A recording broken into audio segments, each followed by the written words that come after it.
चैत्राची सुरुवात ही गुढीपाडव्यापासून होते आणि चैत्रामध्ये नवीन पालवी झाडांना फुटायला चालू होते. कैरीसुद्धा, कच्ची कैरी ही झाडांना चांगली आलेली असते, मोठी कैरी झालेली असते आणि त्याची कोशिंबीर म्हणा, चटणी म्हणा, एकदम टेस्टी अशी ही चैत्रामध्ये बनवली जाते. चैत्र महिन्यामध्ये आपण आंब्याची कोशिंबीर असू दे, आंबट तिखट गोड असा, कैरीचं पण एकदम मस्त असं टेस्टी आपण करतो. आता मी डाळ घालून, हरभरा डाळ भिजवून एकदम टेस्टी असं डाळ कैरी केलेली आहे. एकदम छान असं मस्त फोडणी देऊन टेस्टी असं जेवणासोबत आपण ताटाला लावू शकतो. एकदम छान असे रेसिपी आहे आणि आता कैरीचं सीझन आहे आणि तुम्ही नक्की ट्राय करा. एकदम इझी आहे, एकदम सोप्या पद्धतीने मी सांगितलेलं आहे. जास्ती काही अवघड याच्यामध्ये काही नाही आहे. हरभरा डाळ भिजत घालावी लागते. नमस्कार सर्वांना, मी आहे अर्पिता आणि माझ्या कुकिंग ब्लॉगमध्ये तुम्हा सर्वांचं स्वागत आहे. इथं मी 1 वाटी होईल एवढे हरभरा डाळ घेतलेली आहे आणि ती चांगली स्वच्छ धुवायची आणि भिजत घालायची आहे 1-2 तासासाठी. 2 तासात चांगली ही डाळ फुलते, एकदम मऊ होते, सॉफ्ट अशी. ज्यांना आंबट कैरी अशा खायला आवडत नाहीत डायरेक्ट, त्यांनी अशी डाळ, हरभरा डाळ घालून कैरी जर केला तरी चालते. छान लागते, टेस्टी आंबट गोड तिखट आपण ही कैरीची कोशिंबीर ही करू शकतो. आणि ही डाळ आहे 2 तास भिजल्यानंतर मी मिक्सरच्या भांड्यामध्ये बारीक करून घेतलेली आहे. थोडीशी जाडी भरडी अशी ठेवायची, एकदम पेस्ट करायची नाही. चुकून डाळीसुद्धा याच्यामध्ये शिल्लक राहतात. आमच्या घरी आवडीने खातात ही कोशिंबीर, त्यामुळे मी 1 वाटी हरभरा डाळ घेतली होती. आता तुम्ही अगदी अर्धी वाटी जरी हरभरा डाळ भिजत घातली तरी भरपूर ही कोशिंबीर होती 1 कैरी घालून. पाहू शकता, एकदम फाईन पेस्ट अशी केलेली नाही आहे. चुकून ह्याच्यामध्ये डाळी अशा चांगल्या राहिलेल्या आहेत तरीसुद्धा ते खाताना चांगल्या लागतात. भिजलेली डाळ असते. आणि इथं मी 1 कैरी मोठी घेतलेली आहे आणि त्याची वरची साल अशी काढून घ्यायची. ती जाड असते त्यामुळे साल मी काढूनच घेतलेली आहे आणि छोट्याशा खिसणीने, बारीक खिसणीने मी खिसून घ्यायची. शक्यतो मिक्सरवरती बारीक करू नका, असं बारीक खिसणीवरतीच तुम्ही खिसून घ्या. नाहीतर मिक्सरवरती केलात तर थोडंसं अशी थोडी जाडी भरडी अशी बारीक करा कैरी.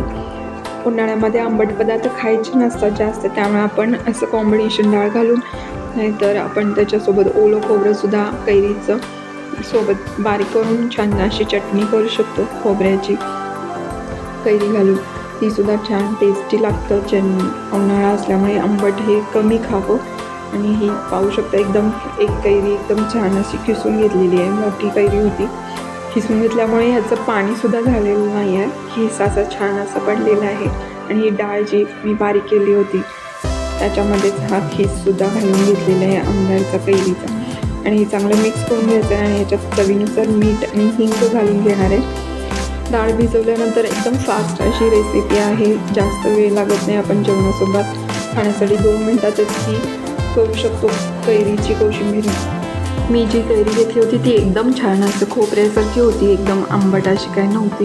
त्यामुळे मी ह्याच्यामध्ये साखर वगैरे ॲड केलेली नाही आहे. आणि तर फोडणीसाठी मी इथं पॅनमध्ये थोडंसं 1 ते 1.5 पळी होईल एवढं छोट्या पॅनमध्ये मी तेल घेतलेलं आहे आणि त्याच्यात जिरं मोहरी फोडणीसाठी घातलेली आहे. आणि त्याच्यात थोडेसे बारीक तुकडे असे मिरचीचे करून तिखट होण्यासाठी मी घालून घेतलेले आहेत. आणि हे जिरे एकदम अर्धा चमचा होईल एवढी. मोहरी तडतडल्यानंतर मग त्याच्यामध्ये मी जिरे घालून घेतलेले आहेत आणि त्याच्यामध्ये बारीक चिरलेले आहेत 2 ते 3 मिरच्या हिरवी मिरची फ्राय केल्यानंतर त्याच्यामध्ये कढीपत्तासुद्धा फ्लेवरसाठी मी घालून घेतलेले आहे. एकदम जास्त असे कढीपत्ता भरपूर मी घातलेला आहे, 2-3 पान घेतलेले आहेत आणि छान असं फ्लेवर येतं कढीपत्त्यामुळं. आणि याच्यामध्ये हळदसुद्धा घालून घ्यायची. हळद, हिंग पावडरमुळे टेस्ट येते. आणि याच्यामध्ये मी साखर काही घातलेलं नाही आहे, गोड असं काय. ज्यांना हवं असेल गोड कोशिंबीर तरी ह्याच्यामध्ये थोडीशी साखर घातला तरी चांगली टेस्ट येते ह्याच्यामध्ये साखरेमुळे. तर मी आता ही फोडणी घालून घेतलेली आहे. जे मी हरभरा आणि आंबा जो बारीक खिसून घातला होता त्याच्यामध्येच हे सर्व मिश्रण मिक्स करून घ्यायचं आहे, चांगलं एकसारखं करून घ्यायचं आहे. आपण याच्यामध्ये चवीनुसार मीठ अगोदरच मी घालून घेतलं होतं. मीठ विसरायचं नाही आहे, मिठाशिवाय टेस्ट येत नाही. आणि आपल्याला साखर जर पाहिजे असेल गोडपणा तर आपण साखर घालू शकता. मी इथे घातलेली नाही आहे. आणि एकदम टेस्टी अशी आपली आंबा डाळ म्हणा, कैरीची कोशिंबीर याला म्हणू शकता. एकदम छान असं टेस्टी अशी रेसिपी आणि झटपट बनणारी आहे. चैत्रामध्ये एकदम लोक आवर्जून ही करतात सणाचं. आणि ताटाला इतर वेळेस आपल्याला खावीशी वाटली तर आपण छान अशी टेस्टी ही आंबा डाळ बनवू शकतो. माझे व्हिडिओ तुम्ही शेअर करत नसाल तर नक्की शेअर करा आणि माझा हा व्हिडिओ कसा वाटला हे नक्की कमेंट करून सांगा. आणि माझ्या व्हिडिओला लाईक, शेअर आणि सबस्क्राईब करायला विसरू नका. तोपर्यंत सर्वांना धन्यवाद.